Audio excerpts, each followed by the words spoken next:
Hello friends, good evening सभी को। कैसे हैं आप सभी? उम्मीद करते हैं सभी लोग अच्छे होंगे, खूब मन लगा के पढ़ाई कर रहे होंगे। तो फटाफट जुड़ते चले जाइए। सभी लोगों को गुड इवनिंग। राहुल कुमार, पुष्पम कुमारी, राजा बाबू, विनीता मिश्रा, सारे लोगों को गुड इवनिंग। सब लोगों को अंजलि प्रिया, रमेश कुमार, सुधीर कुमार, रिंकी कुमारी, सोनू कुमार, पुतिन, दुर्गेश आईएएस, रमेश कुमार, चलो सारे लोगों को गुड इवनिंग। खूब मन लगा करके पढ़िए। और चलिए आज के साइंस का सीरीज, साइंस का क्वेश्चन आपके लिए लेकर के आ गए हैं। तो फटाफट सारे लोग जुड़ जाइए। जो भी लोग पहली बार होंगे वीडियो को शेयर कर देंगे दोस्तों तक, ताकि ये इंफॉर्मेटिव वीडियो सारे आपके फ्रेंड्स तक पहुंच सके। उसके साथ ही साथ जितने भी प्रश्न आपको हम कराएंगे, उसके साथ जो भी एडिशनल इंफॉर्मेशन आपको दिया जाएगा उसको कॉपी पेन में नोट करते चलेंगे, लिखते चलेंगे, ताकि लास्ट के टाइम में जब आप अपना फाइनल प्रिपरेशन कर रहे हो उस समय आपको एक बेहतरीन नोट्स आपके पास रहे जो कि आपकी इंफॉर्मेशन को और अपलिफ्ट करे। चलो सारे लोगों को गुड इवनिंग। शुरू करते हैं। आज का पहला क्वेश्चन है, ध्यान से पढ़िए, उसके बाद उत्तर देंगे। पहले क्वेश्चन को खूब आराम से पढ़िए, उसके बाद आंसर दीजिए। प्रश्न है आपके लिए, निम्नलिखित में से कौन सी बीमारी वायरस से नहीं होती है? ऑप्शन ए है खसरा, बी है सार्स, सी है चेचक, डी है टाइफाइड। बताइए कौन सी बीमारी वायरस से नहीं होती है? एसके 66 मेंस का रिजल्ट हो गया सर। चलिए एसके जी, बहुत बहुत आपको कॉन्ग्रेचुलेशंस। पूरा जम करके इंटरव्यू के लिए प्रिपेयर होइए, इंटरव्यू का प्रिपरेशन करिए। निश्चित इस बार आपका रिजल्ट हो, ऐसी शुभकामना पूरे के पूरे मिशन 50 आईएएस के टीम के तरफ से आपको है। तो खूब मन लगा करके इंटरव्यू की तैयारी करिए। चलो बाकी के लोग आंसर दीजिए फटाफट। निम्नलिखित में से कौन सी बीमारी वायरस के कारण नहीं होती है? खसरा, सार्स, चेचक या टाइफाइड? कौन सी बीमारी वायरस के कारण नहीं होती है? Very good. जितने सारे लोगों ने टाइफाइड आंसर दिया है सभी लोगों का उत्तर बिल्कुल ही सही है। इस प्रश्न का सही जवाब क्या है? टाइफाइड। सभी लोग जान रहे हो टाइफाइड जो होता है वो किससे होता है? तो बैक्टीरिया से होता है, और बैक्टीरिया का नाम है साल्मोनेला टाइफी। इससे कौन सा रोग होता है? टाइफाइड। सार्स रोग का नाम हो सकता है कि बहुत लोग नहीं सुने होंगे। तो सार्स जो होता है इसका पूरा नाम है सीवियर एक्यूट रेस्पिरेटरी सिंड्रोम। ऐसी बीमारी जो फेफड़े को, लंग्स को प्रभावित करती है। और यह सार्स बीमारी किससे होती है? तो इसके वायरस का क्या नाम है? Corona virus. ठीक है, वायरस का क्या नाम है? Corona virus. तो ये कोरोना वायरस बहुत पहले से ही धरती पर है। ऐसा मत सोचिए कि 2020 में ही ये आया था। पहले के समय जो सार्स बीमारी आई थी उसका भी वायरस कोरोना वायरस ही था। इसके पहले जो था, अभी इसको कोविड-19 कहा गया, लेकिन पहले के समय में जो आज से लगभग बोला गया था कि 40 या 50 साल पहले जो कोरोना वायरस के कारण बीमारी आई थी वो आई थी सार्स। और ये फेफड़े को प्रभावित करने वाला बीमारी है, और ये भी हाईली कम्युनिकेबल डिजीज है। उसके बाद जो खसरा है, मीजल्स, इसका वायरस हो जाता है रूबियोला वायरस। ठीक है, खसरा कौन से वायरस से होता है? रूबियोला वायरस से हो जाएगा खसरा। चेचक हो गया chicken pox, varicella zoster virus, और ये हो गया रूबियोला वायरस। रूबियोला वायरस से हो गया खसरा, और चेचक किससे हो गया? Varicella zoster virus. तो 3 बीमारी वायरस से होने वाली है, और एक बीमारी टाइफाइड किससे है? बैक्टीरिया से होने वाला रोग है। चलिए अगले प्रश्न पर आते हैं। प्रश्न संख्या 2 का उत्तर दीजिए। एक्सरे का आविष्कार किसने किया था? एक्सरे जिससे हड्डी वगैरह टूट जाए तो मालूम करा जाता है। तो एक्सरे का आविष्कार किसने किया था? बताइए। हॉपिंस ने, रोएंटजन ने, मार्कोनी ने, या फिर मोर्स ने? फटाफट आंसर दीजिए। 100 साल पहले तन्वी भारती। हाँ जी, चलिए बताइए फटाफट। एक्सरे के आविष्कारक कौन है? एक्सरे के आविष्कारक कौन है? हॉपकिंस हैं, या फिर रोएंटजन है, या फिर मार्कोनी है, या फिर मोर्स हैं? फटाफट बताइए। Very good. जितने सारे लोगों ने आंसर दिया है रोएंटजन, सभी लोगों का जवाब सही है। जितने सारे लोगों ने रोएंटजन जवाब दिया है सभी लोगों का उत्तर सही है।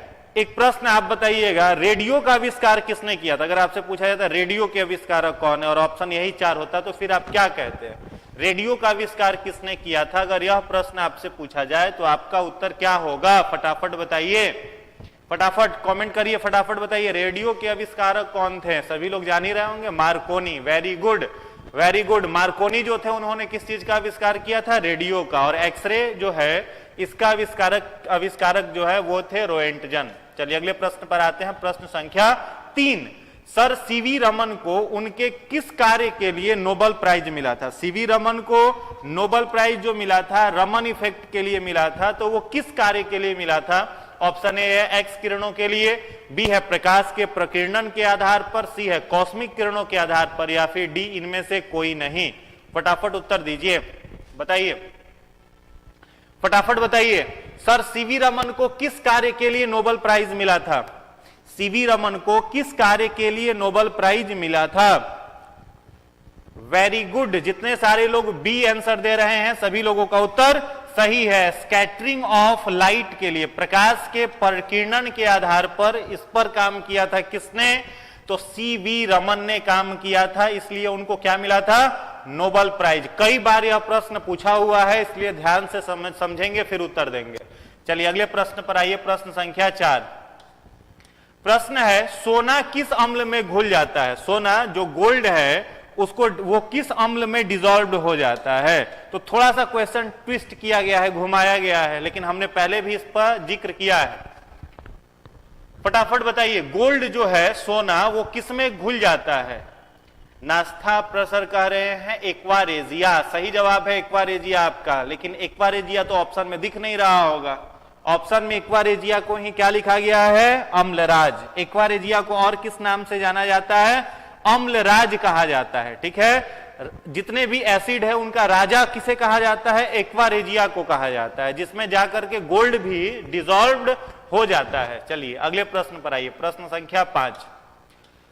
नाभिक जिसे हम लोग न्यूक्लियस कहते हैं, इसका आकार क्या होता है? यानी यहां पर आपको न्यूक्लियस का रेडियस पूछा जा रहा है। हमने कल आपको एटम का रेडियस बताया था, आज प्रश्न में है न्यूक्लियस का रेडियस क्या होगा, बताइए। सर दिख नहीं रहा है अंजलि प्रिया जी, दिखेगा, रुकिए जूम करते हैं, बताइए अब दिख रहा होगा।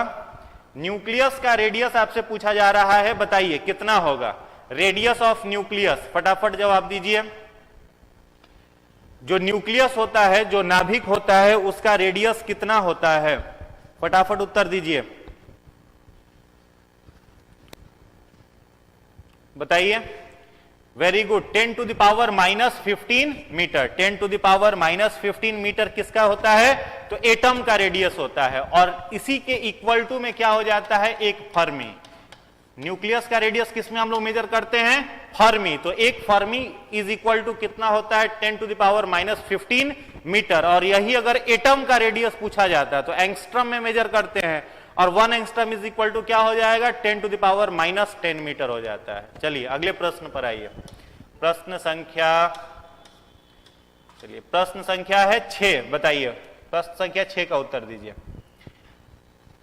जिस पौधे में नर और मादा पुष्प, जिस पौधे में नर और मादा दोनों पुष्प उपस्थित हों उसे क्या कहते हैं? यानी एक ही फ्लावर है और उस एक फ्लावर के अंदर मेल एंड फीमेल दोनों रिप्रोडक्टिव ऑर्गन प्रेजेंट हैं, तो उस फ्लावर को क्या कहा जाता है? द्विलैंगिक, पृथक लैंगिक, या उभयलिंगी, या फिर एक संगमनी? फटाफट उत्तर दीजिए। अगर किसी पौधे में male and female both reproductive system यानी जिम्नोस्पर्म, गाइनोसियम और एंड्रोसियम दोनों प्रेजेंट हो, तो उस फ्लावर को हम लोग क्या कहेंगे? उत्तर दीजिए, फटाफट उत्तर दीजिए। द्विलिंगी कैसे होगा यार? चलो, जितने सारे लोग उभयलिंगी कह रहे हैं सभी लोगों का जवाब सही है। क्या आंसर हो जाएगा? उभयलिंगी आंसर इस प्रश्न का हो जाएगा। फिगर से समझाते हैं, फटाफट समझिए। मान लीजिए कोई फ्लावर है, कोई फूल है, तो जो फ्लावर होता है उसको अगर आप ध्यान से देखें तो इस तरीके से आपको कुछ दिखेगा। ठीक है, इस तरीके से दिखेगा।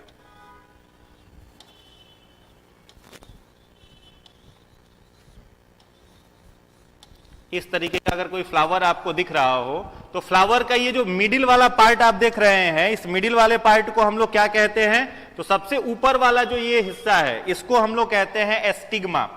इसको क्या कहते हैं? एस्टिग्मा।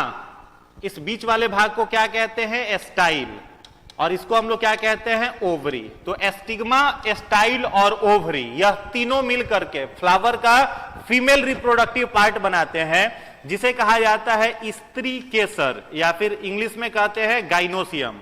और ये वाला जो हिस्सा है इसको हम लोग कहते हैं एंड्रोसियम, एंड्रोसियम, या फिर इसको कहते हैं पुंकेसर। और ये फ्लावर का क्या होता है? मेल रिप्रोडक्टिव पार्ट होता है। तो प्रश्न आपसे पूछा गया था कि अगर किसी पौधे में नर और मादा दोनों पुष्प उपस्थित हो तो उसे क्या कहा जाएगा? तो क्या बोलेंगे? उभयलिंगी बोला जाता है उसको, बाइसेक्सुअल, इंग्लिश में हम लोग उसको क्या बोलते हैं? बाइसेक्सुअल उसे कहते हैं। चलिए अगले प्रश्न पर आइए। प्रश्न संख्या 7, प्रश्न संख्या 7 का उत्तर दीजिए। जरा चिकित्सा निम्नलिखित में से किससे संबंधित है? बुढ़ापा आने से, जरा प्रक्रिया से, सी है अस्थियों के भंगुर होने से, या फिर ऊपर के सभी से? फटाफट बताइए, फटाफट उत्तर दीजिए। जरा प्रक्रिया जो है, जरा चिकित्सा जो है, वो निम्नलिखित में से किस चीज से संबंधित है?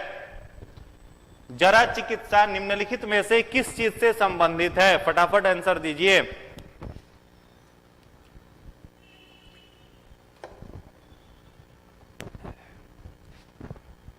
Very good. क्या हो जाएगा इसका सही जवाब?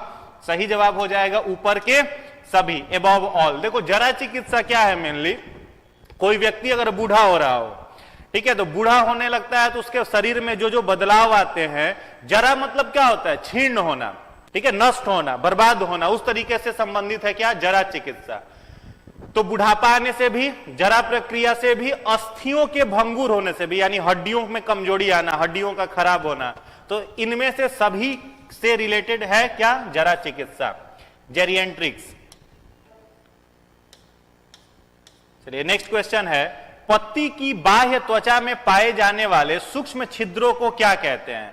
अगर कोई पत्ता है, लीफ है, तो उस लीफ के सरफेस पर जो छोटे छोटे पोर्स होते हैं, जो छिद्र होते हैं, उन छिद्रों को क्या कहा जाता है? जलरंध्र, वातरंध्र, छिद्र, या फिर रंध्र? फटाफट बताइए, फटाफट आंसर दीजिए।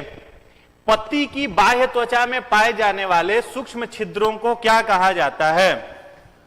सूक्ष्म छिद्र जो कि पत्तियों की बाह्य त्वचा पर होते हैं, उन्हें क्या कहा जाता है? बताइए।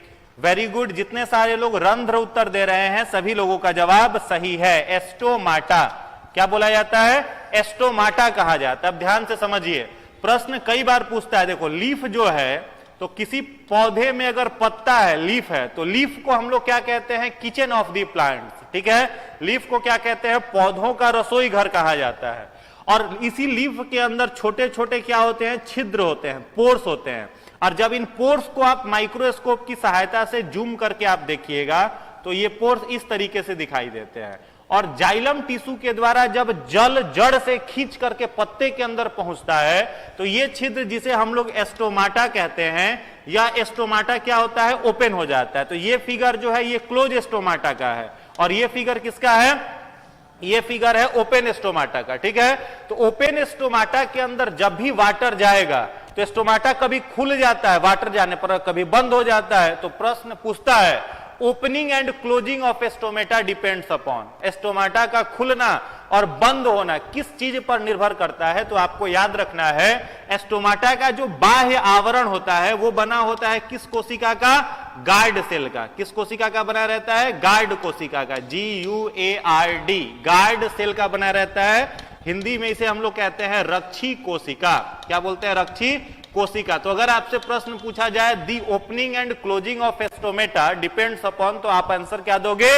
गार्ड सेल दोगे। गार्ड सेल के द्वारा वो खुलता है और बंद होता है। वहीं पर पत्तियों का जो यह बाह्य आवरण है, यह बना रहता है किस कोशिका का? तो एपिडर्मल कोशिका का, पत्ते का बाह्य आवरण बना रहता है, एपिडर्मल सेल का। क्लियर है। और लीफ के ऊपर जो छोटे छोटे पोर्स है, इन्हें क्या बोला जाता है? इन्हें बोला जाता है रंध्र या फिर एस्टोमेटा। प्रश्न पूछता है कि what is the main function of stomata? Stomata का मेन कार्य क्या है? तो stomata is the site of absorption of water. Stomata जो है, जब जाइलम के द्वारा वाटर एब्जॉर्ब करके प्लांट में पहुंचाया जाता है, तो उसे एब्जॉर्ब कौन करता है? वाटर को स्टोर कौन करता है? तो वाटर को स्टोर करने का काम किसका है?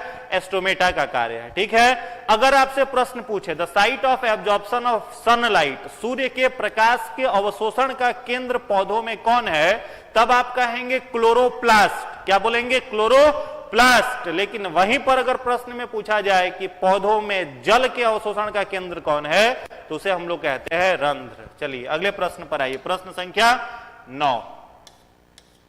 प्रश्न संख्या 9 का जवाब दीजिए, ध्यान से पढ़िएगा, उसके बाद उत्तर दीजिए। प्रश्न संख्या 9, फटाफट बताइए। प्रश्न है, किस पदार्थ के संचय से मांसपेशियों में थकावट पैदा होती है? यह प्रश्न पूछा हुआ है बीपीएससी प्रीवियस ईयर में। बताइए, फटाफट बताइए, किस पदार्थ के संचय होने के कारण से मांसपेशियों में दर्द पैदा होता है? मांसपेशियों में जो थकावट होती है वो किस पदार्थ के जमा होने के कारण से होती है? वेरी गुड, जितने सारे लोग लैक्टिक एसिड कह रहे हैं सभी लोगों का जवाब सही है। जब कोई व्यक्ति एक्स्ट्रा फिजिकल एक्टिविटी करता है तो उसकी मांसपेशियों में क्या जमा होने लगता है? तो उसके मांसपेशियों में जमा होने लगता है लैक्टिक अम्ल। इसको थोड़ा कॉन्सेप्ट से आप समझिए कि क्वेश्चन अगर ट्विस्ट करे, क्वेश्चन अगर घुमाए तो आप कंफ्यूज मत होइएगा, ध्यान से समझिए। देखो, कोई भी बॉडी रेस्पायरेशन करता है तो किस कारण से करता है? तो ग्लूकोज को तोड़ने के लिए। रेस्पायरेशन किस लिए होता है? ग्लूकोज को तोड़ने के लिए। क्लियर है? तो ग्लूकोज जो है सबसे पहले कहां पर टूटता है? तो ध्यान देंगे, अगर ग्लूकोज मनुष्य के शरीर के माइटोकॉन्ड्रिया में टूटे, कहां पर? माइटोकॉन्ड्रिया में। तो माइटोकॉन्ड्रिया को हम लोग क्या कहते हैं? कोशिका का श्वसन केंद्र कहते हैं। और माइटोकॉन्ड्रिया में ग्लूकोज टूटेगा तो कब टूटेगा? तो ऑक्सीजन के प्रेजेंट में, वहां पर ऑक्सीजन उपस्थित होगा। तो बाई प्रोडक्ट जो बनता है वो क्या बनता है? एटीपी बनता है। कितना मोल? 38 मोल एटीपी बनता है, प्लस वाटर बनता है, प्लस ऑक्सीजन बनता है। तो ये बाई प्रोडक्ट किसका हुआ? ऑक्सीजन के प्रेजेंट में अगर कोई जीव रेस्पायरेशन करता है तो उसका बाई प्रोडक्ट इतना सारा चीज बनता है। दूसरा, एक ऑर्गेनिज्म है जिसका नाम है ईस्ट। तो ईस्ट जो होता है यह एनाएरोबिक रेस्पायरेशन करता है, अवायवीय श्वसन, यानी ऑक्सीजन के एब्सेंट में करता है। ठीक है? तो ऑक्सीजन के एब्सेंट में जब ईस्ट रेस्पायरेशन करेगा तो उसका बाई प्रोडक्ट जो बनता है उसको हम लोग कहते हैं इथेनॉल प्लस एटीपी। ठीक है? इथेनॉल और एटीपी यह किसका बाई प्रोडक्ट है? एनाएरोबिक रेस्पायरेशन का। बहुत बार यह प्रश्न पूछा है, अवायवीय श्वसन का व्युत्पाद क्या बनता है? तो क्या बोलिएगा? इथेनॉल बनता है। कोई भी बेकरी उद्योग, केक वाला जो होता है, जो केक बनाता है, पावरोटी जो बनाता है, या फिर शराब की फैक्ट्रियों में किसका उपयोग किया जाता है? ईस्ट का, क्योंकि ईस्ट एनाएरोबिक रेस्पायरेशन करके इथेनॉल बनाता है। और चौथा, तीसरा, जब हम लोग एक्स्ट्रा वर्क करते हैं तो रेस्पायरेशन कहां पर होता है? हम लोगों के मसल्स में, मांसपेशियों में। तो मांसपेशियों में रेस्पायरेशन कब होगा? जब शरीर में ऑक्सीजन जो है यह लेस अमाउंट में रहे, कम मात्रा में रहे। कई बार आप रनिंग करोगे तो रनिंग करने के दौरान हम लोग हांफते हैं। तो हांफते क्यों है? ताकि शरीर में ऑक्सीजन की रिक्वायरमेंट अधिक है और ऑक्सीजन है कम, तो मुंह खोल के भी हवा टानते हैं ताकि ज्यादा से ज्यादा ऑक्सीजन आ सके। उस समय रेस्पायरेशन कहां पर होता है? तो मांसपेशियों में। और मांसपेशियों में जब रेस्पायरेशन होता है तो बाई प्रोडक्ट क्या बनता है? Lactic acid plus ATP. Lactic acid plus ATP. और इसी लैक्टिक एसिड के कारण मस्कुलर क्रैम्पिंग होता है। बीपीएससी 65th का प्रश्न है, उत्तर दीजिए, बताइएगा, अगर किसी व्यक्ति के मांसपेशियों में लैक्टिक अम्ल जमा हो जाता है तो किस विकिरण का उपयोग करके लैक्टिक अम्ल को तोड़ा जाता है? Which ray is used in breaking down of lactic acid in muscles? मांसपेशियों में जमा लैक्टिक अम्ल को तोड़ने के लिए डॉक्टर द्वारा कौन से विकिरण का, कौन से रे का उपयोग किया जाता है? फटाफट कमेंट करके आंसर बताइए, बताइए जल्दी, फटाफट बताइए। वेरी गुड, जितने सारे लोग इंफ्रारेड रे कह रहे हैं सभी लोगों का जवाब सही है। याद रखेंगे, अगर किसी व्यक्ति के मांसपेशियों में लैक्टिक अम्ल जमा हो जाता है तो डॉक्टर किस रे का यूज करता है? इंफ्रारेड, इंफ्रारेड रे। और यही रे जो होता है रिमोट से भी बाहर निकलता है। ठीक है? तो इंफ्रारेड रे का उपयोग करके मांसपेशियों में जमा लैक्टिक अम्ल को क्या किया जाता है? तोड़ा जाता है। तो पूरा का पूरा ये कॉन्सेप्ट आप अपने दिमाग में रखिएगा। ठीक है? तो ये माइटोकॉन्ड्रिया में क्या हुआ? श्वसन हुआ। एक चीज और ध्यान रखेंगे, यहां पर यह ग्लूकोज सबसे पहले हमारे साइटोप्लाज्म में टूटता है। साइटोप्लाज्म, साइटोप्लाज्म को हम लोग क्या कहते हैं? कोशिका द्रव्य। और कोशिका द्रव्य में टूटता है ना, तो यह ग्लूकोज किस में बदल जाता है? तो यह ग्लूकोज बदल जाता है पाइरुवेट में, पाइरुवेट में बदल जाता है। ठीक है? और इस प्रक्रिया को ग्लाइकोलाइसिस कहा जाता है। देन आफ्टर क्रेब साइकिल, फिर ईस्ट में, फिर मांसपेशियों में। चलिए अगले प्रश्न पर आइए। प्रश्न संख्या 10, प्रश्न संख्या 10 का उत्तर दीजिए। कुछ पादप यानी पौधे अपने जीवन में बस एक बार पुष्पित होते हैं, उन्हें क्या कहा जाता है? बहुत सारे पौधे ऐसे हैं जिनमें पूरे जीवन काल में एक ही बार फूल लगता है, उन पौधों को क्या कहा जाता है? फटाफट उत्तर दीजिए। जूम किया हुआ है जी, फटाफट उत्तर दीजिए। कुछ पौधे अपने जीवन काल में बस एक बार उसमें फूल लगता है, उन पौधों को क्या बोला जाता है? मोनोकार्पिक, एक संगमनी, या मोनोजेनिक, या फिर एक रूपी? फटाफट उत्तर दीजिए। जिन पौधों में पूरे जीवन काल में बस एक बार फूल लगे, उन पौधों को क्या कहा जाता है? फटाफट उत्तर दीजिए।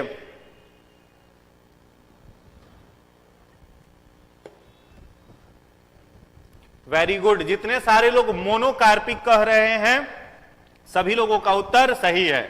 जिन पौधों में पूरे जीवन काल में बस एक बार फूल लगते हैं, उन पौधों को हम लोग क्या बोलते हैं? मोनोकार्पिक प्लांट्स कहते हैं। चलिए अगले प्रश्न पर आइए। प्रश्न संख्या 11, फटाफट उत्तर दीजिए। किसी बच्चे का लिंग निर्धारित होता है किसके क्रोमोजोम से? कोई किसी का बच्चा हुआ अगर बॉय है या फिर गर्ल है तो किसके क्रोमोजोम से निर्धारित होता है? पिता के क्रोमोजोम से, मां के क्रोमोजोम से, पिता के RH फैक्टर से, या फिर पिता के ब्लड ग्रुप से? फटाफट बताइए, फटाफट बताइए। किसी बच्चे का जो लिंग निर्धारण है वो किसके क्रोमोजोम के द्वारा होता है? किसी बच्चे का लिंग निर्धारण किसके क्रोमोजोम से होता है? वेरी गुड, जितने सारे लोग फादर्स का, पिता का क्रोमोजोम कह रहे हैं सभी लोगों का उत्तर सही है। पिता के क्रोमोजोम से डिसाइड होता है क्या कि अगला जनरेशन लड़का होगा या लड़की होगा। थोड़ा सा इसका कॉन्सेप्ट क्या है समझिएगा। देखो, क्रोमोजोम जो होता है ये दो प्रकार के, मनुष्य में स्पेशली अगर बात किया जाए तो मनुष्य में क्रोमोजोम की संख्या कितनी होती है? 46, यानी 23 जोड़ा। कितना होता है? 46 कह लो, या फिर अगर पेयर में कहना है तो आप क्या कहोगे? 23 जोड़ा। तो मेल में एंड फीमेल में, तो मेल में जो यह क्रोमोजोम है उसको हम 22 प्लस एक्स एंड वाई लिख सकते हैं, ठीक है। और फीमेल में जो है उसे 22 प्लस एक्स एंड एक्स लिख सकते हैं। यहां पर ये जो 22 है ये कैरेक्टर डिटर्मिनेटिंग क्रोमोजोम है, यानी मेल के अंदर जो भी गुण है, चाहे आंखों का रंग, बाल का रंग, त्वचा का फेयरनेस, हाइट, कोई बीमारी है तो वो सब कितने पेयर में है? 22 पेयर में। और ये एक्स और वाई जो है इसको कैरेक्टर डिटर्मिनेटिंग क्रोमोजोम कहते हैं, जो मेल में एक्स और वाई दोनों होता है।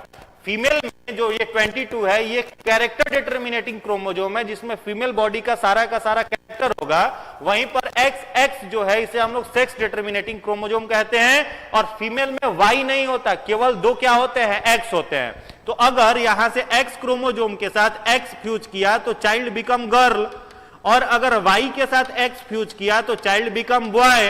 तो दोनों केस में पिता का क्रोमोजोम डिसाइड करेगा कि अगला जनरेशन लड़का है या फिर लड़की है। कई जगह पर जो बताया जाता है, स्त्रियों को जिम्मेवार ठहराया जाता है कि अगला जनरेशन लड़का है या लड़की है, ये टोटली मिथ है। तो पढ़े लिखे लोग गवार वाली बात नहीं करेंगे, ठीक है। पिता के क्रोमोजोम पर क्या डिसाइड होता है कि बच्चे का लिंग जो होगा वो मेल होगा या फीमेल होगा, ये डिपेंड करता है। चलिए अगले प्रश्न पर आइए।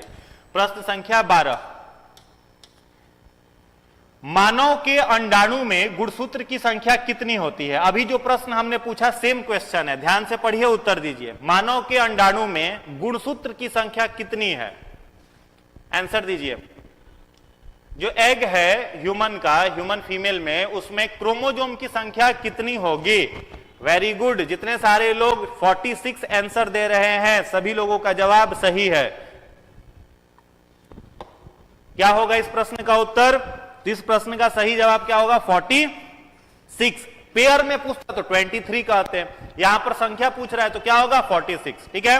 यहां पर ध्यान देंगे, ओवम में भी नंबर ऑफ क्रोमोजोम 46, और यहां पर अगर मेल में पूछा जाता है और आपसे पूछा जाता है कि स्पर्म में, शुक्राणु में भी क्रोमोजोम की संख्या, तो आंसर क्या निकल करके आता? 46 ही आता। चलिए अगले प्रश्न पर आइए। प्रश्न संख्या 13, जॉन्डिस किस अंग के खराब प्रकार से होता है? जॉन्डिस जो बीमारी है वो किस अंग के खराब होने से होता है? गुर्दा, यकृत, फेफड़े या फिर आमाशय। जॉन्डिस रोग जो है वो किस अंग के खराब होने के कारण होता है? फटाफट उत्तर दीजिए। जॉन्डिस रोग किस अंग के खराब होने के कारण होता है? जॉन्डिस डिजीज किस अंग के खराब होने के कारण होता है? गुर्दा, यकृत, फेफड़ा, आमाशय। Very good. जितने सारे लोग लीवर कह रहे हैं सभी लोगों का उत्तर सही है। जॉन्डिस जो है किस अंग को प्रभावित करता है? लीवर को प्रभावित करता है, और जॉन्डिस का ही जो बिगड़ा हुआ रूप होता है, ठीक है। जॉन्डिस जब अनकंट्रोल्ड हो जाता है तो उस रोग को हम लोग क्या कहते हैं? हिपेटाइटिस। क्या बोलते हैं? हिपेटाइटिस, जो कि 3 प्रकार का होता है। Hepatitis A, hepatitis B, hepatitis C, और हेपेटाइटिस का सबसे खतरनाक स्टेज क्या हो गया? सी हो गया। तो हेपेटाइटिस भी अगर पूछा जाता किस अंग को प्रभावित करता है तो आप क्या कहते हैं? लीवर। लीवर के किस सेल को प्रभावित करता है? तो याद रखेंगे इंफ्लामेटरी सेल। लीवर की किस कोशिका को? तो inflammatory cell of liver. Liver के इंफ्लामेटरी सेल को प्रभावित करने वाला रोग कौन सा है? तो वो रोग है जॉन्डिस। पीलिया रोग कहता है। पीलिया रोग में होता क्या है? तो सब लोगों को मालूम है कि हमारा जो लीवर है यह कौन सा जूस बनाता है? तो बाइल जूस बनाता है। और लीवर बाइल जूस, जिसे हिंदी में हम लोग कहते हैं पित्त रस। क्या बोलते हैं? पित्त रस। यह बाइल जूस बना करके लीवर उसे जमा कहां पर करता है? गॉल ब्लैडर में। कहां पर जमा करता है? गॉल ब्लैडर में जमा करता है, जिसे पित्त की थैली या फिर पित्ताशय कहते हैं। और लीवर के द्वारा जब बनाया जाने वाला बाइल जूस, जिसे बिलरुबिन भी आप कह सकते हैं, वो बिलरुबिन ओवरफ्लो होता है, और जाकर के जब वह ब्लड में गिरने लगता है तो पता चलता है धीरे धीरे पूरे बॉडी का कलर पीला होने लगा। आंख का जो सफेद वाला भाग है, जिसे स्कैलरा कहते हैं, या फिर बॉडी की जो त्वचा है या नाखून है या यूरिन है, उसका कलर एक्स्ट्रा बिलरुबिन के सेक्रेशन से पीला होने लगता है। उसी रोग को क्या बोलते हैं हम लोग? जॉन्डिस बोलते हैं, ठीक है। तो जॉन्डिस किस अंग को प्रभावित करने वाली बीमारी है? यकृत को प्रभावित करने वाली बीमारी है। चलिए अगले प्रश्न पर आइए। प्रश्न संख्या 14। प्रश्न है, चाय की पत्ती में सबसे महत्वपूर्ण उत्तेजक पदार्थ क्या है? फटाफट बताइए। चाय के पत्ती में ऐसा क्या होता है जो बॉडी को स्टिमुलेट करता है? फटाफट उत्तर दीजिए। ब्रूसिन है, कैफीन है, फिनाइल एलिनिन है, या फिर थीन है? फटाफट उत्तर दीजिए। प्रश्न संख्या 14। क्या होगा इसका सही जवाब? Very good. क्या होगा? थीन। उत्तर क्या होगा? थीन। चाय के पत्ती में जो उत्तेजक पदार्थ है, चाय आप जैसे ही पीते हो, अगर हेडक है, सिर दर्द है, तो तुरंत क्या होता है? बॉडी रिलैक्स हो जाता है, सिर दर्द में कमी आती है, क्योंकि जो थीन होता है चाय में वो बॉडी को क्या कर देता है? तुरंत स्टिमुलेट कर देता है, तो बॉडी का जो हेडक है वे ये सब ठीक हो जाता है। यहां पर कैफीन लिखा हुआ है, तो याद रखेंगे कैफीन किसमें पाया जाता है? कॉफी में। कॉफी में क्या रहता है? कैफीन। तो कई जगह पर चाय में थीन या निकोटीन भी लिख देगा, ठीक है। तो निकोटीन जो कि तंबाकू में भी जनरली पाया जाता है, तंबाकू में भी होता है, तो अगर निकोटीन भी लिखा हुआ रहता तो आप वहां पर उसको टिक कर सकते थे। या फिर बहुत सारे सॉफ्ट ड्रिंक्स जो होते हैं, कोका कोला, पेप्सी, वहां पर भी उन सारे सॉफ्ट ड्रिंक्स में भी यूज किया जाता है थीन वगैरह का, ठीक है। तो क्या उत्तर हो जाएगा इसका? कॉफी का तो ऐसे ही याद हो जाएगा, कॉफी कैफीन, ठीक है। चाय थीन या निकोटीन। चलिए अगले प्रश्न पर आइए। प्रश्न संख्या 15। प्रश्न संख्या 15। कान में हड्डियों की कुल कितनी संख्या है? How many bones present in year? How many bones present in year? 2, 4, 6 या फिर 8? कान में हड्डियों की संख्या बतानी है। हाँ, तंबाकू में भी निकोटीन होता है। फटाफट उत्तर दीजिए। कान में हड्डियों की संख्या बताना है। Total numbers of bone present in human ear. कान में हड्डियों की संख्या बताइए। 2 होगा, 4 होगा, 6 होगा या 8 होगा? Very good. जितने सारे लोग 6 कह रहे हैं सभी लोगों का उत्तर सही है। कान में हड्डियों की संख्या कितनी है? 6। एक और चीज याद कर लीजिए, मनुष्य के शरीर की सबसे छोटी हड्डी, smallest bone of the human body भी कहां पर पाया जाता है? कान में ही पाया जाता है, जिसे हम लोग क्या कहते हैं? स्टेपीज। क्या कहते हैं? स्टेपीज। यह क्या है? मानव शरीर की सबसे छोटी हड्डी है, और कहां पर पाई जाती है? कान में ही।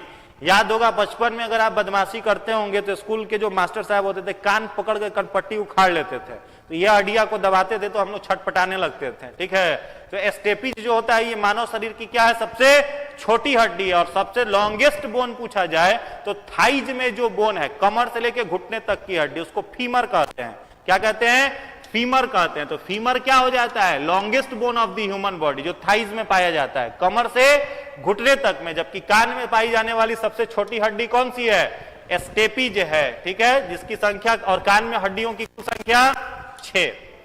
चलिए अगले प्रश्न पर आइए, प्रश्न संख्या 16। मलेरिया फैलाने के अलावा एनाफ्लीज मच्छर और किस रोग का वाहक है? सब लोग जान रहे हो फीमेल एनाफ्लीज मलेरिया फैलाता है, इसके अलावा और क्या काम करता है बताइए, फटाफट उत्तर दीजिए। हाँ, फीमर जो है वो लॉन्गेस्ट बोन है।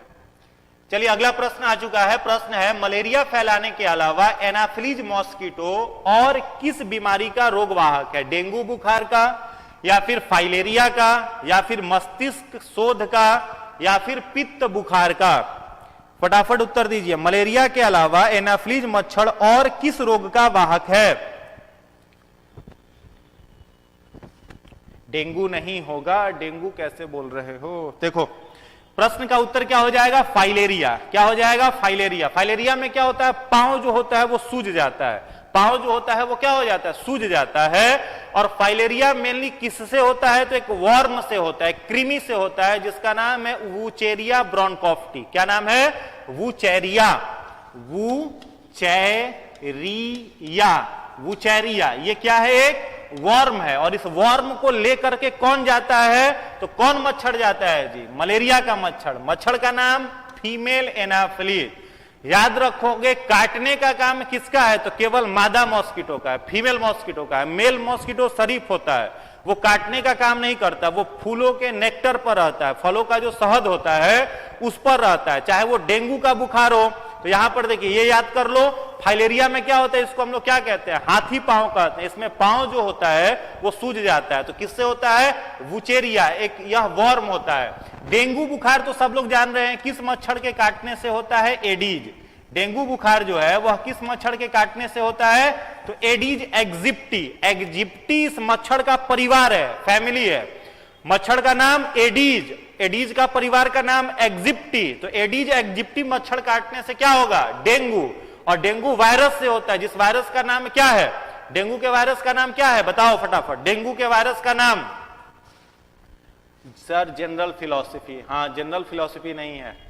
चलो फटाफट बताओ, डेंगू के वायरस का नाम फटाफट बताइए। डेंगू जो होता है, हाँ, मच्छर का नाम एडीज एग्जिप्टी, डेंगू। वायरस का नाम पूछा जा रहा है आपसे। मेल मॉस्किटो जो होता है वो फूलों के शहद पर रहता है। वेरी गुड, हाँ सही जवाब आने लगा। क्या नाम है? फैल्बी राइबो वायरस। मच्छर का नाम एडीज और वायरस का नाम फैल्बी राइबो वायरस, जिससे कौन सी बीमारी होती है? डेंगू होती है। और मस्तिष्क शोथ जो है इंसेफ्लाइटिस, मस्तिष्क संबंधित बीमारी है, वायरस से होती है। वायरस का नाम है इंटेरो वायरस, इंटेरो वायरस। चलिए अगले प्रश्न पर आइए, प्रश्न संख्या 17। पोलियो का पहला प्रभावशाली टीका निम्नलिखित में से किसने तैयार किया था? पोलियो का जो टीका है 4 वैज्ञानिकों के नाम स्क्रीन पर है, बताना है आपको कि किसने तैयार किया था। पोलियो का जो टीका है, प्रिया सिंह सर दिख नहीं रहा है, मोबाइल का पिक्चर क्वालिटी बढ़ाइए, दिखेगा। वैसे तो हम जूम कर ही दे रहे हैं जितना जूम हो सकता है, आप लोग डेटा बचाते हो, इतना डेटा थोड़ा सा खर्च करने दो। फटाफट बताओ, पोलियो का पहला प्रभावशाली टीका जो है वो किस वैज्ञानिक ने बनाया था? प्रश्न संख्या 17। वेरी गुड, जितने सारे लोग सॉल्क आंसर दे रहे हैं सभी को इसका जवाब सही है, जॉन ई सॉल्क। ठीक है, जॉन ई सॉल्क ने क्या बनाया था? पोलियो का प्रभावशाली टीका, वैक्सीन। चलिए एक और क्वेश्चन है, पोलियो का ड्रॉप, पोलियो का ड्रॉप जो बचपन में हम लोग पीते थे, 2 बूंद जिंदगी की, पिए होंगे आप लोग भी, जो आता था सब बैग लटका करके और घर के दीवार पर लिख देता था सब कि इस डेट में पिलाया, घर का पूरा दीवार जो लोग गंदा कर देते थे, तो बचपन में सारे लोग पिए होंगे। तो वो 2 बूंद जिंदगी की बनाने वाले वैज्ञानिक का नाम बताइए, जिसने 2 बूंद जिंदगी की बनाया था। फटाफट जवाब दीजिए। दो बूंद जिंदगी की किसने बनाया था? पोलियो का ड्रॉप। Very good, Sabin. किसने बनाया था? सेबिन। तो पोलियो ड्रॉप अगर पूछते तो आप क्या कहते हैं? सेबिन। क्या बोलते हैं? सेबिन। पोलियो ड्रॉप बनाने वाले सेबिन, और पोलियो का टीका बनाने वाले तो सॉल्क है। पोलियो किससे होता है? वायरस से होता है। ठीक है, वायरस से होने वाला बीमारी है जिसको कई जगह पर पोलियो माइलिटिस भी लिखा हुआ रहता है। पोलियो का पूरा नाम क्या है? Polio myelitis. और होता है किस चीज से? तो पोलियो वायरस से होता है। चलिए अगले प्रश्न पर आइए। प्रश्न संख्या 18। रूबेला नामक बीमारी का दूसरा नाम क्या है? अभी थोड़ी देर पहले हमने चर्चा किया था। रूबेला एक बीमारी का नाम है, या फिर वायरस का भी नाम आप कह सकते हैं। इसका दूसरा नाम क्या होता है? लाल मसूरी, काली मसूरी, दाल वाला मसूरी मत समझ लेना, जर्मन मसूरी, या फिर ऊपर के सभी। फटाफट बताइए, फटाफट उत्तर दीजिए। रूबेला नामक बीमारी का दूसरा नाम क्या है? लाल मसूरी, काली मसूरी, जर्मन मसूरी, ऊपर के सभी। आंसर दीजिए, रूबेला नामक बीमारी का दूसरा नाम क्या है?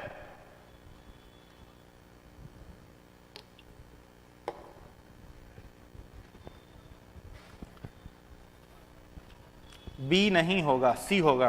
क्या होगा? सी, जर्मन मसूरी। ठीक है, रूबेला जो बीमारी है इसका दूसरा नाम क्या है? जर्मन मसूरी। याद कर लो, जर्मन मसूरी इसका दूसरा नाम है। चलिए अगले प्रश्न पर आइए। प्रश्न संख्या 19। ध्वनि तरंगे क्या होती हैं? अनुदैर्घ्य होती हैं, अनुप्रस्थ होती हैं, विद्युत चुंबकीय होती हैं, या फिर कोई नहीं? ध्वनि तरंगे, साउंड वेव जो होता है वो क्या होता है? बताओ, साउंड वेव क्या होता है? कुछ लोग कह रहे हैं आई एम राइट, तुक्का मारे, हो सकता है लड़ गया होगा आपका। चलिए बताइए, फटाफट उत्तर दीजिए। ध्वनि तरंगे जो होती हैं वो क्या होते हैं? कुछ प्रश्न देखो ऐसा आता ही आता है एग्जाम में जो किसी से टच नहीं होता है, तो एक दो क्वेश्चन वैसा आएगा, उसके लिए बहुत तनाव लेने की आवश्यकता नहीं है। बताइए, ध्वनि तरंगे जो होती है वो क्या होती हैं? बहुत तेजी से आंसर आ रहा है कि सर अनुदैर्घ्य होगा, एकदम कंफर्म अनुदैर्घ्य ही होगा। क्या होगा? अनुदैर्घ्य। ध्वनि तरंगे क्या होती हैं? अनुदैर्घ्य होती हैं, अनुदैर्घ्य, लॉन्गिट्यूडनल होती हैं। ठीक है, ध्वनि तरंग जो होता है वो क्या होता है? अनुदैर्घ्य होता है। वेरी गुड, सबका यह जवाब बिल्कुल ही सही है, और यह प्रश्न जो है वो प्रीवियस ईयर परीक्षा में पूछा हुआ है। ठीक है, साउंड जो होता है, अच्छा एक और चीज बताओ, साउंड का जो वेग होता है वो सबसे अधिक किस में होता है? सॉलिड में, लिक्विड में, या फिर गैस में? साउंड का, या फिर वैक्यूम में? चार ऑप्शन है। साउंड का जो वेलोसिटी होता है, वेग होता है, वो मैक्सिमम किस में होगा? सॉलिड में, लिक्विड में, गैस में, या फिर वैक्यूम में? बताइए, फटाफट बताइए। वेरी गुड, किस में होगा? सॉलिड में। और स्टील में देखा जाता है, स्टील में देखा जाता है इसका वेग जो होता है वो और अधिक ज्यादा हो जाता है। ठीक है, चलिए बिल्कुल सही जवाब है।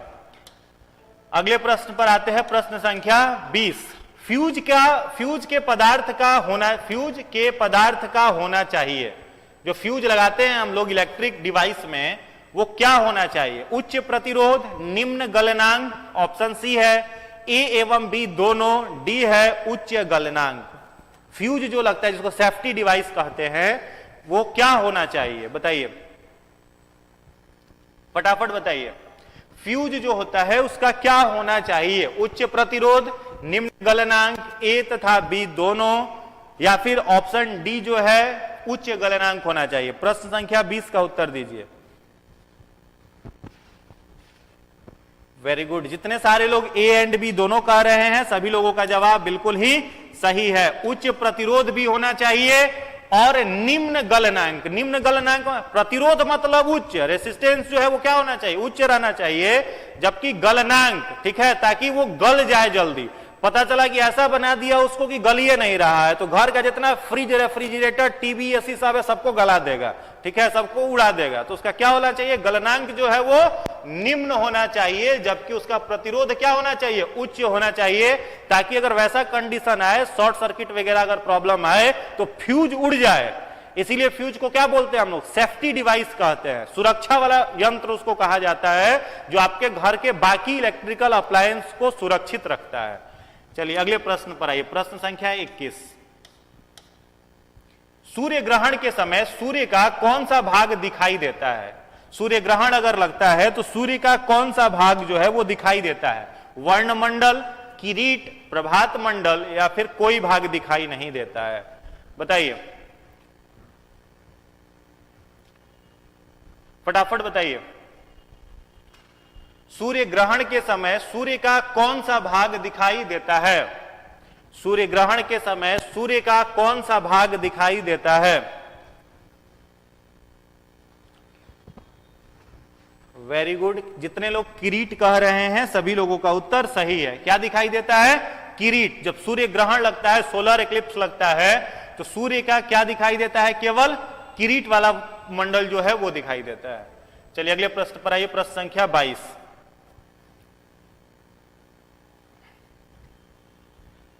प्रकाश, सूर्य के प्रकाश का आंतरिक परावर्तन हो सकता है यदि प्रकाश वायु से कांच में जाए, वायु से जल में जाए, कांच से वायु में जाए या जल से वायु में जाए।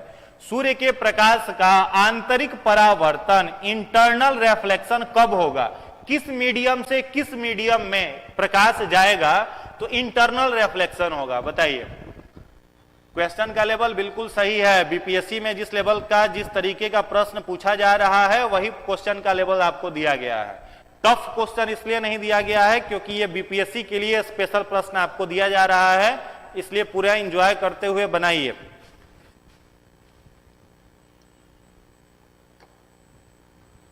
प्रश्न संख्या 22 का उत्तर दीजिए। सूर्य के प्रकाश का आंतरिक परावर्तन हो सकता है यदि प्रकाश किस मीडियम से किस में ट्रांसफर हो? फटाफट बताइए।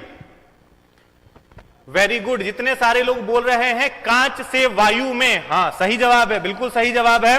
किस मीडियम में? कांच से वायु में। Go from glass to air. अगर कांच से वायु में अगर ट्रांसपोर्ट प्रकाश जो है वो ट्रांसफर होता है तो उसमें क्या होता है? टोटल इंटरनल रिफ्लेक्शन दिखाई देता है, टोटल इंटरनल रिफ्लेक्शन होता है। चलिए अगला प्रश्न बताइए। प्रश्न संख्या 23। केस्कोग्राफ का आविष्कार किसने किया था?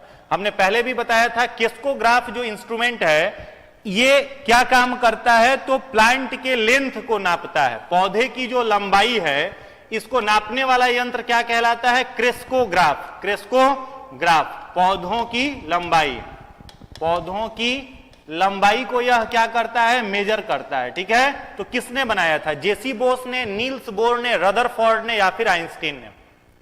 फटाफट बताइए। क्रेस्कोग्राफ इंस्ट्रूमेंट जो है इसका आविष्कार किसने किया था? बिल्कुल सही है, जगदीश चंद्र बोस, जेसी बोस। किसने किया था? जेसी बोस ने क्या किया था? क्रेस्कोग्राफ इंस्ट्रूमेंट बनाया था। हमने प्रीवियस ईयर में यह कई बार पूछा है यह क्वेश्चन। इसके द्वारा प्लांट का जो मेजरमेंट है, प्लांट की जो लंबाई है उस पर काम किया जाता है, उसे देखा जाता है। चलिए अगले प्रश्न पर आइए। प्रश्न संख्या 24। प्रकाश संश्लेषण में पर्णहरित की क्या भूमिका है? प्रकाश संश्लेषण जिसे हम लोग फोटोसिंथेसिस भी कहते हैं, इसमें क्लोरोफिल का क्या रोल है? जल का अवशोषण, प्रकाश का अवशोषण, कार्बन डाइऑक्साइड का अवशोषण, इसमें से नहीं। कुछ देर पहले ही हमने डिस्कस ऑलरेडी इसको कर दिया था। बताइए, फटाफट उत्तर दीजिए। प्रकाश संश्लेषण में पर्णहरित का क्या रोल है? What is the function of chloroplast in photosynthesis? What is the function of chloroplast in photosynthesis? पर्णहरित का आपको रोल बताना है, क्या होता है प्रकाश संश्लेषण में। Very good. जितने सारे लोग कह रहे हैं कि सर प्रकाश का अवशोषण, सभी लोगों का उत्तर सही है। सूर्य का प्रकाश, देखो फोटोसिंथेसिस जो होता है वो क्या है, ध्यान से समझिएगा। फोटोसिंथेसिस कहते किसको है? तो एक प्रश्न जहां हमको याद आ रहा है, एक प्रश्न पूछा था एग्जाम में, फोटोसिंथेसिस का एक डेफिनेशन आप लोग भी रटे होंगे जो बचपन में 6-7 में पढ़े होंगे कि वह प्रक्रिया जिसमें पौधे मिट्टी से जल खनिज लवण प्राप्त करते हैं, वायुमंडल से कार्बन डाइऑक्साइड प्राप्त करते हैं, सूर्य के प्रकाश की उपस्थिति में ग्लूकोज या कार्बोहाइड्रेट बनाते हैं, इसे प्रकाश संश्लेषण कहा जाता है। लेकिन यह डेफिनेशन के बेसिस पर प्रश्न आपकी परीक्षा में नहीं आ रहा है। प्रश्न क्या पूछेगा? प्रकाश संश्लेषण क्या है? तो the biochemical process in which light energy converted into chemical energy, वह प्रक्रिया जिसमें प्रकाशीय ऊर्जा रासायनिक ऊर्जा में परिवर्तित हो जाए उसे क्या कहते हैं? तो उसे कहते हैं हम लोग फोटोसिंथेसिस, जिसका इक्वेशन क्या होता है? 6CO2 plus 12H2O in the presence of sunlight and chlorophyll. Chlorophyll plants क्या प्रिपेयर करेगा? Glucose. C6H12O6 plus 6O2 plus 6H2O, ठीक है। तो ये इक्वेशन किसका है? ये इक्वेशन है फोटोसिंथेसिस का। तो फोटोसिंथेसिस में 4 चीजों का होना एकदम नितांत आवश्यक है। एक भी एब्सेंट हुआ प्रकाश संश्लेषण नहीं होगा। क्या क्या? Carbon dioxide, water, sunlight and chlorophyll, चारों रहेगा तभी काम होगा। और यही क्लोरोफिल सूर्य के प्रकाश को क्या करता है? एब्जॉर्ब करता है, जो कि प्रश्न में आपसे पूछा गया है, ठीक है। एक और चीज याद रखेंगे, प्रश्न पूछता है कि पेड़ पौधे अपने भोजन में क्या बनाते हैं। तो याद रखोगे प्लांट हमेशा अपने भोजन में क्या बनाता है? ग्लूकोज। क्या बनाता है? ग्लूकोज। तो हो सकता है ऑप्शन में ग्लूकोज ना दे करके कार्बोहाइड्रेट दे दे, तो कार्बोहाइड्रेट ग्लूकोज एक ही चीज है, ठीक है। तो कार्बोहाइड्रेट या फिर ग्लूकोज पौधा का क्या होता है? भोजन होता है। अभी नहीं कि पेड़ पौधा आज कुछ और बनाएगा, आज कुछ पूरी जिलेबी बना लिया, कल लिट्टी चोखा बनाएगा, ऐसी कोई सुविधा उसके साथ नहीं है।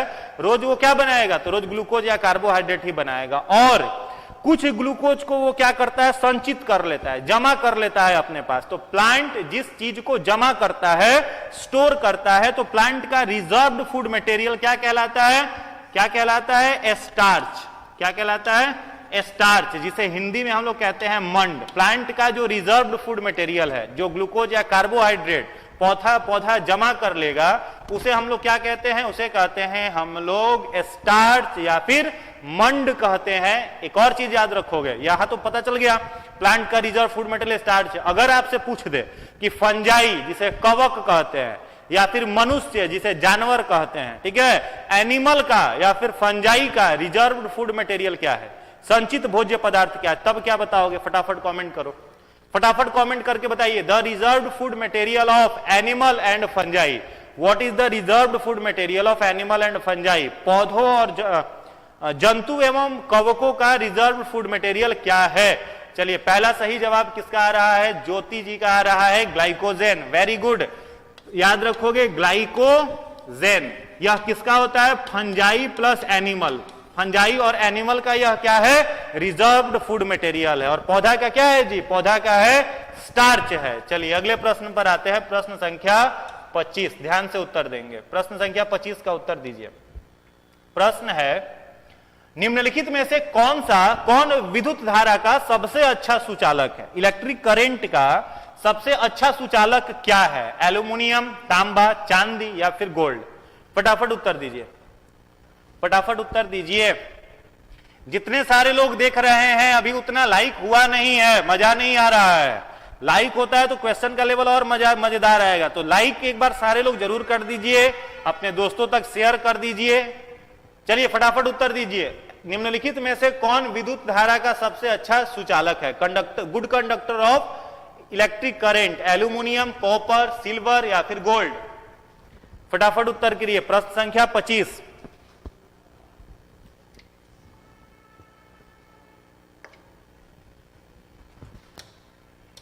जितने लोग कह रहे हैं सर चांदी इसका सही जवाब होगा, सही सभी लोगों का उत्तर, लेकिन चांदी महंगा इतना है कि इसका यूज हम लोग करते नहीं है, ठीक है। बिहार में या फिर और भी बहुत जगह पर तारे चुरा ले जाता है सब, लाइन बह रहा हुए तरवा काट लेगा और काट के घरे ले जाके बेच देता है सब। तो अगर सरकार चांदी लगाने लगे तो चोर सब अमीर हो जाएगा। इसीलिए क्या यूज किया जाता है? चांदी का वहां पर उपयोग ही नहीं करते। उपयोग किसका कर दिया जाता है? कॉपर का यूज कर दिया जाता है, ठीक है। तो याद रखेंगे, याद क्या रखेंगे आप कि चांदी जो होता है वो इलेक्ट्रिक करंट का क्या है? सबसे बेस्ट है। लेकिन यूज किसका किया जाता है? यूज कर देते हैं हम लोग तांबा का, कॉपर का यूज करते हैं। एक ध्यान दीजिएगा, एक सूचना है, सारे लोग ध्यान दीजिए।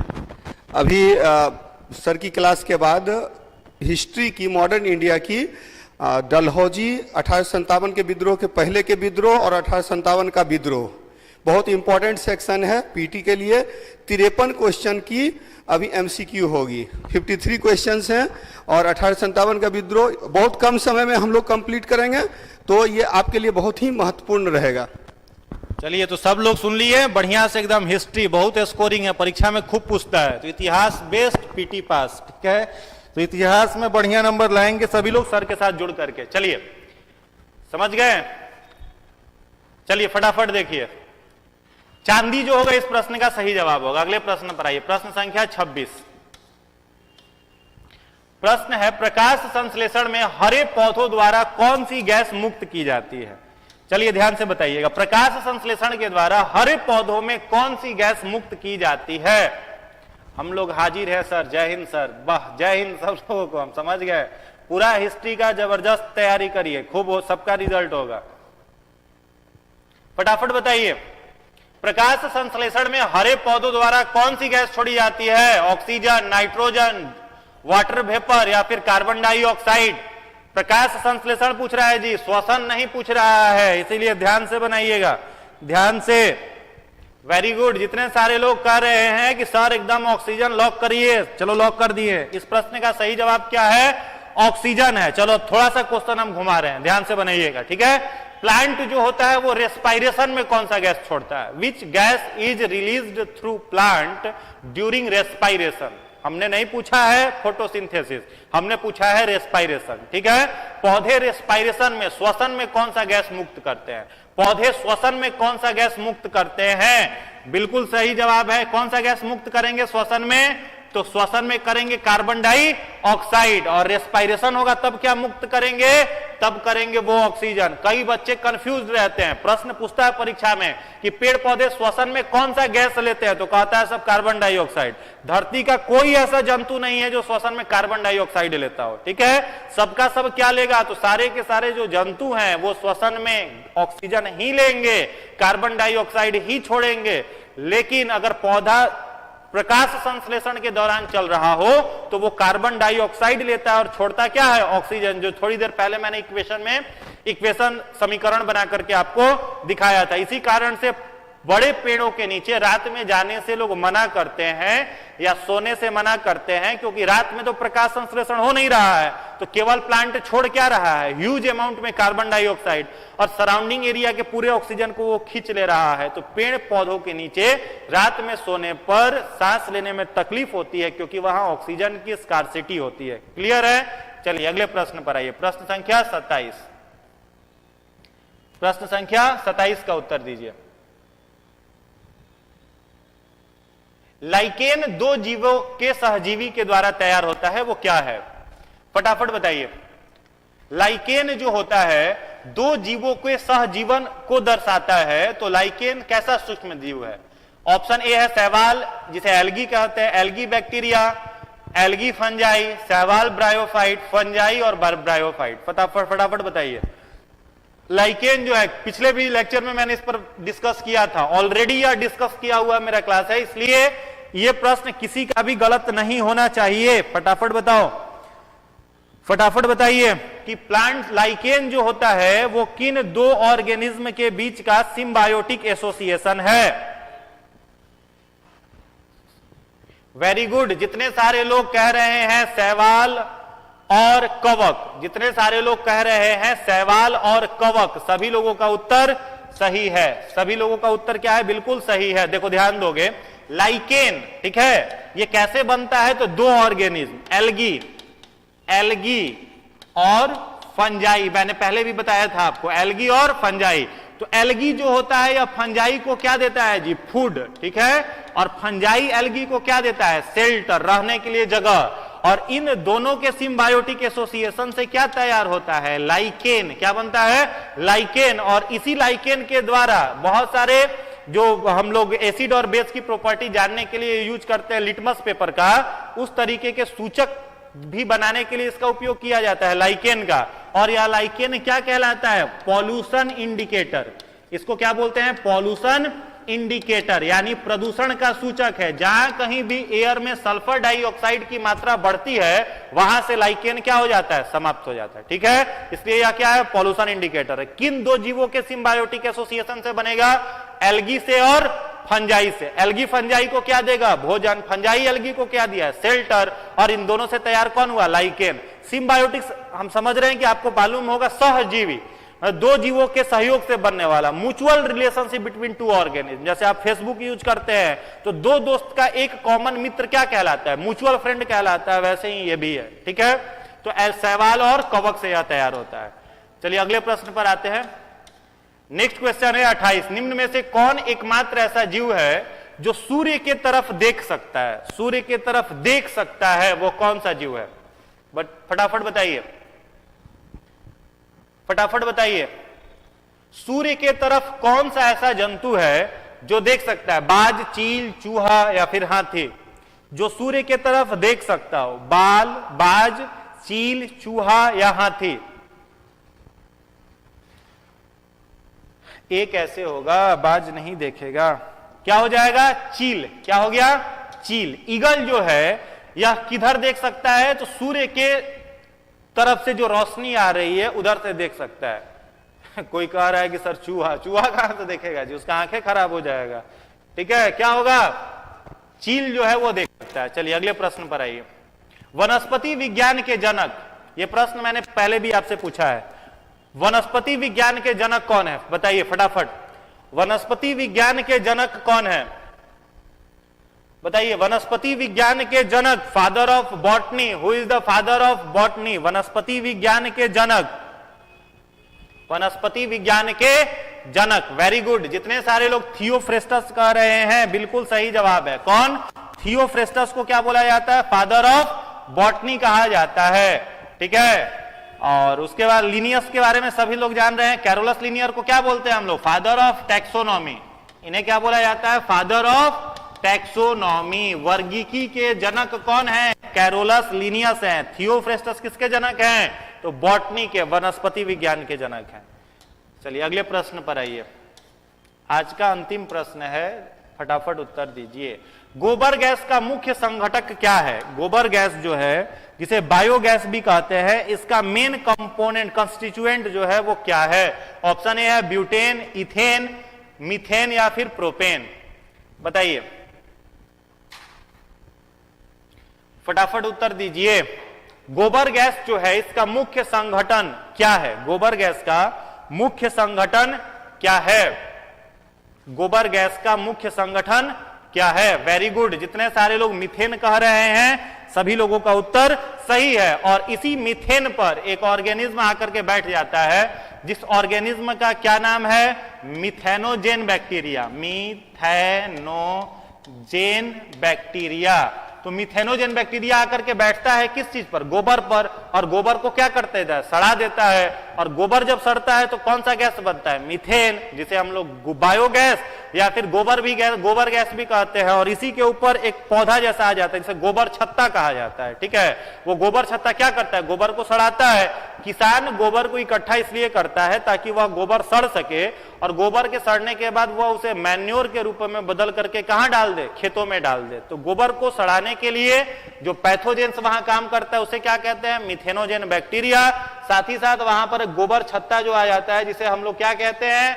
मशरूम। तो गोबर गैस का मुख्य घटक कौन सा गैस हो जाएगा? मीथेन। तो खूब एनर्जी के साथ पढ़ते रहिए। आज आपका कितना नंबर आया फटाफट कमेंट कर करके बता दो कि किसका कितना नंबर आया। उम्मीद करते हैं जो 30 प्रश्न था उसमें सारे लोगों का 30 में 30 आया होगा, सभी लोगों का फुल मार्क्स आया होगा। निगेटिव लोगों से बच करके रहिए। परीक्षा का जो कम समय बचा हुआ है इस बीच में नकारात्मक लोगों से दूर रहना है, बिल्कुल पास नहीं आया। निगेटिव लोग जो है उसको बकरी समझो। वो क्या है? बकरी है। और बकरी के सलाइवा में एक ऐसा केमिकल होता है कि बकरी जिस पौधा को एक बार चर लेती है वो पौधा कभी ग्रो नहीं करता है। और बकरी का प्रॉपर्टी होता है नीचे का पतई बाद में खाएगा, ऊपर का मुड़िया पहले नोच लेगा। ठीक है।